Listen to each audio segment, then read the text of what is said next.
कि our condition doesn't get better by chance, but our condition gets better only by change.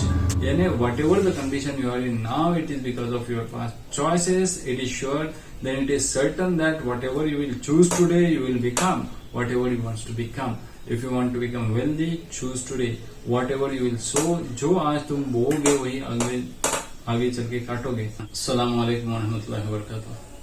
आज मैं आपको ये बताने जा रहा हूँ कि हमको फाइनेंशियल स्ट्रगल क्यों होता है और उसका सोल्यूशन क्या है। जो मेरी समझ में आ गया मैं आप तक पहुँचाता हूँ।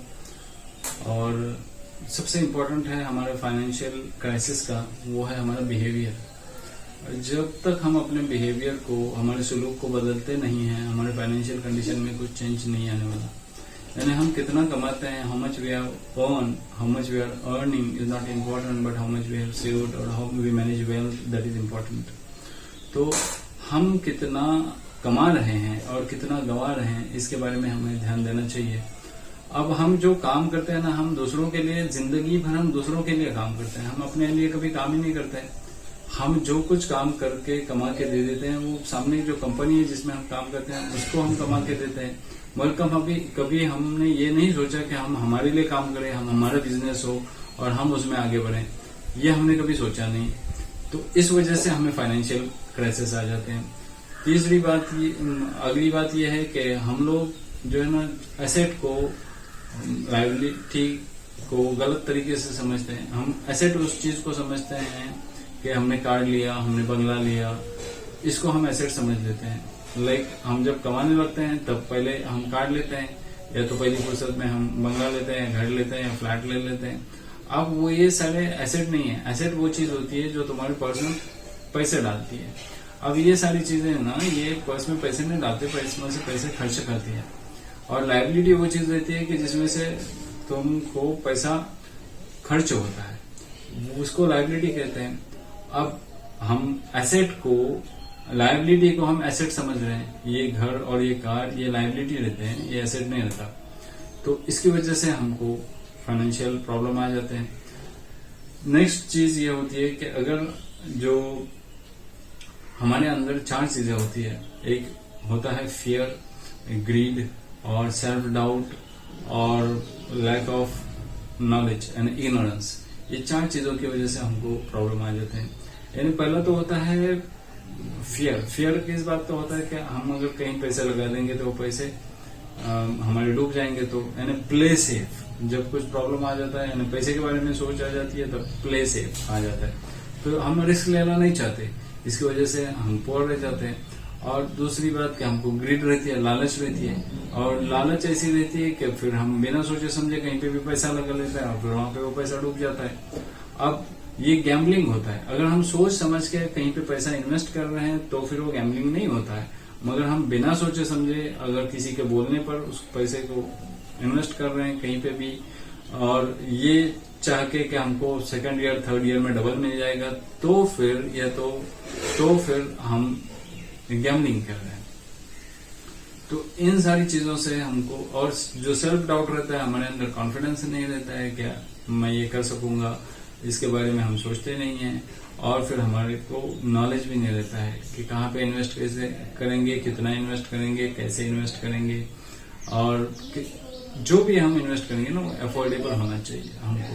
यानी हमारा खर्चा निकाल के, पहले खर्चा निकाल के नहीं, पहले अपने आप को दे के खर्चा निकालना चाहिए। यानी पहले अपने आप को 10% रखने का और फिर बाकी का बाद में खर्चा जो कुछ होगा वो निकाल लेने का, और ज्यादा कर्जा नहीं लेने का। ये चीजें अगर हम अपने आप को, यानी टूथ एक से हम अगर कंपेयर करेंगे ना, अगर किसी को दर्द हो रहा है दांत का, अगर वो दांत का दर्द हो रहा है, वो उसको सहते बैठेगा और दांत वाले डॉक्टर के पास नहीं जाएगा, उसको निकाल नहीं लेगा, जड़ से उसको निकाल के नहीं फेंकेगा, तब तक या तो फिर कोई पेन किलर नहीं खा लेगा, या तो रूट कैनाल नहीं करेगा, तब तक उसका दर्द तो रहेगा। और जब तक वो दर्द रहेगा ना, वो इमोशन उसके खराब हो जाएंगे, जॉब पे उसका ध्यान नहीं लगेगा, जॉब से भी हाथ धोना पड़ेगा।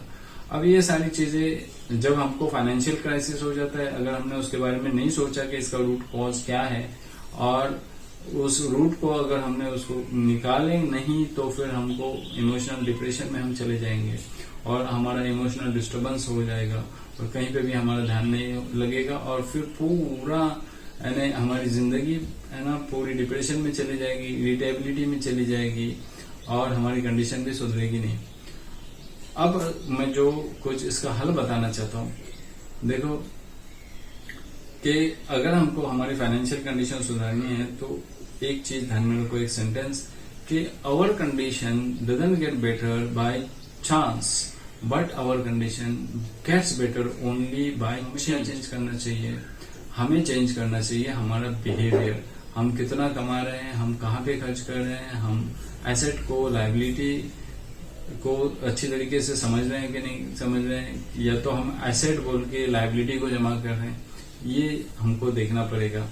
और हमारा इनकम कितना है, हम कितना डेप्ट्स ले रहे हैं, ये सारी चीजें सेल्फ रिव्यू हमको करना पड़ेगा, यानी हमको खुद को चेंज करना पड़ेगा।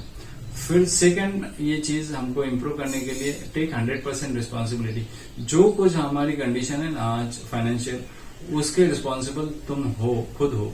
यानी ये हम जब 100% रिस्पॉन्सिबिलिटी लेते हैं ना, दूसरों के ऊपर ब्लेम नहीं करते हैं ना, तो फिर हमको हमारी फाइनेंशियल कंडीशन सुधारने के चांसेस रहते हैं। फॉर एग्जाम्पल मैं बताता हूँ कि अगर हमारी जो आज कंडीशन है फाइनेंशियल, जो हमारी इकोनॉमिक कंडीशन है, जो हमारे पैसों के ताल्लुक से, वेल्थ के ताल्लुक से हालात हैं, वो इस वजह से हैं कि अगर जो हमने पास्ट चॉइसेस किए थे उस वजह से आज हम अगर पुअर हैं, तो ये सर्टन है कि अगर हमने अच्छे चॉइसेस करेंगे तो आगे चल के हम मालदार बन सकते हैं। यानी whatever the condition you are in now, it is because of your past choices, it is sure, then it is certain that whatever you will choose today you will become whatever you wants to become. If you want to become wealthy, choose today whatever you will sow. जो आज तुम बोओगे वही आगे चल के। तो आज हम क्या कर रहे हैं इस बारे में हमें सोचना चाहिए। हम आज कौन सा बीज बो रहे हैं इस बारे में सोचना चाहिए। देखो जब फाइनेंशियल कंडीशन की प्रॉब्लम आ जाती है ना, तब यानी पैसों के ताल्लुक से जब हमारी जो सोच होती है ना, वो ऐसे कि हमको फट से मिलना चाहिए, इजी अर्ली ग्रेटिफिकेशन होनी चाहिए। तो ये सोच, जब हम कोई सीड लगाते हैं ना, आम का बीज लगाए तो हम राह देखते हैं 10 साल तक के उसको बाद में फल मिलेगा, मगर यहाँ पे हम लोग राह देखने की कोशिश नहीं करते। हमको जल्दी से पैसा चाहिए रहता है, 2 साल में 3 साल में जो डबल देगा, ये ग्रीड होती है, और ये ग्रीड हमको कहीं का नहीं छोड़ती है। थर्ड चीज जो मैं बताने जा रहा हूँ आपको, वो फाइनेंस के बारे में है कि हम कितना अर्न कर रहे हैं और कितना सेव कर रहे हैं, ये इम्पोर्टेंट है। हमारी बजटिंग कैसी है वो इम्पोर्टेंट है। हम अगर सेव नहीं कर रहे हैं, बस कमाते चले जा रहे हैं, तो कुछ फायदा नहीं होगा, हमारी कंडीशन नहीं सुधरने वाली है।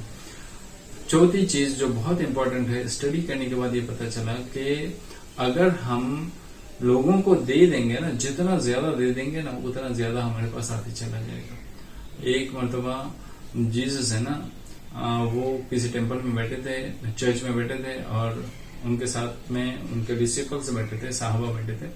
तो जब और वहां पे एक गल्ला रखा हुआ था, और जब लोग आ रहे थे उसमें कुछ दान पेटी में वो डाल रहे थे दान अपना, और किसी ने 500 डाला, किसी ने 100 डाला, किसी ने 1000 डाला उस वक्त। तो और एक बुढ़िया लास्ट में आ गई, उसने उसका 1 रुपया डाला। तो जीसस ने ये कहा कि देखो मैं आपको बताऊं आज सबसे ज्यादा किसने डाला, और तो उन्होंने कहा बताओ, तो उन्होंने कहा कि ये बुढ़िया ने सबसे ज्यादा डाला, क्योंकि उसने उतना ही कमाया था जितना उसने कमाया था, उतना पूरा का पूरा डाल दिया। बाकी के लोगों ने डाला वो कुछ परसेंटेज था जो उन्होंने उसमें डाल दिया। तो जितना हम डालते हैं और जिस नियत से डालते हैं, जिस फीलिंग से डालते हैं, जिस फीलिंग से दे देते हैं लोगों को, और किसके लिए दे रहे हैं, शो के लिए दे रहे हैं, तो उसका कुछ फायदा नहीं है। कुछ लोग मुझे रिच कहें इसलिए दे रहे हैं, तो उसका कुछ फायदा नहीं। तो अगर हम अल्लाह की खातिर दे रहे हैं, क्योंकि उसने दिया हुआ माल है, और हम उसमें से दूसरे को दे रहे हैं, तो अल्लाह उसमें बरकत देता है, ब्लेसिंग आ जाती है उसमें। तो ये चीजें देनी चाहिए। और जैसे कि अगर एक मिसाल ले लो, एक रिवर है, वो रिवर का पानी अगर हम जमा करके रखेंगे ना, उसको जब तक वो फ्लो रहता है ना, तो उसको बांस नहीं आती, मगर उसको अगर हम रुका के रख देंगे ना, तो उसको बांस मारना शुरू हो जाती है। वैसे ही हम पैसों की मिसाल भी है, अगर हम उसको हमारे पास जमा करके रखेंगे ना, तो कुछ फायदा नहीं होता है, उसको बांस आने लगती है, वो सड़ जाता है, वो किसी काम का नहीं रहता है। अगर वो पैसा किसी को और को दे देंगे तो कुछ काम आता है। ये नहीं कि इतनी चैरिटी करो कि तुम खुद भीख मांगने पर आ जाओ, ये ऐसा नहीं करना चाहिए। कुरान में ये कहा है, वला तजल यदक मगलूलतन इला उनुकी का वला तबसुतहा कुल बस्ती फतकुद मलूमन महसूरा, यानी तुम अपना हाथ गर्दन तक मत ले लो और ना ही इतना खोल दो कि लोगों को पूरा के पूरा जो धन तुमको मिला है वो सब का सब दान कर दो। ऐसा मत करने तो तुमको भीख मांगना पड़ेगा। तो ये चीज नहीं करना चाहिए। अगर हमारे हालात सुधरने चाहिए, अगर हमको ऐसा लगता है फाइनेंशियल कंडीशन सुधरनी चाहिए, तो सबसे पहला है हमारा बिहेवियर चेंज होना चाहिए, हमको रिस्पॉन्सिबिलिटी लेना चाहिए, हमको सेविंग करना चाहिए और लोगों को दान करना चाहिए। और पांचवी चीज जो बता रहा हूं मैं आपको कि हमारी उठक बैठक किसके साथ हो रही है। अगर हम पोर लोगों के साथ बैठते हैं तो हमारे ख्यालात भी पोर होंगे, और अगर हम रिच लोगों के साथ उठते बैठते हैं, वो बिजनेस कैसा करते हैं वो देखते हैं, उनके ख्यालात पैसों के बारे में क्या है वो सोचते हैं, तो फिर हमारी कंडीशन चेंज होने के चांसेस ज्यादा रहेंगे। वाकिर दवाना अल्हम्दुलिल्लाह।